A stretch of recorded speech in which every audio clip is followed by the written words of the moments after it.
আসসালামু আলাইকুম রহমতুল্লাহ। দর্শক আপনারা দেখতে পাচ্ছেন এটার নাম হচ্ছে কালামানিক, ঢাকা গাবতলা থেকে আসছে গরুটা। এটা হচ্ছে আমাদের ডিপজল ভাইয়ের ফার্মের গরু।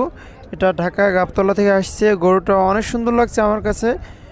প্রায় এটা যে গরু বিক্রি করতে আসছে সে বলছে এটা 14 লাখ টাকা দাম চাই। এখন তো কাস্টমার কিছু বলতেছে না, এক কাস্টমার 11 লাখ টাকা বলছে। আর এখন তো তারা বাজার আর দেখবে বলছে আর কিছুদিন সামনে যেহেতু হাট আছে। গোটা খুব সুন্দর লাগছে আমার কাছে। আপনাদের কাছে কেমন লাগছে অবশ্যই জানাবেন। সকাল থেকে দেখতেছি বাজারে অনেক প্রকারের গরু বিক্রি হচ্ছে। আলহামদুলিল্লাহ অনেক অনেক গরু বিক্রি হচ্ছে সকাল থেকে। মোটামুটি গরুর দাম অনেক ভালো। আরও 2-4 বছরের দাম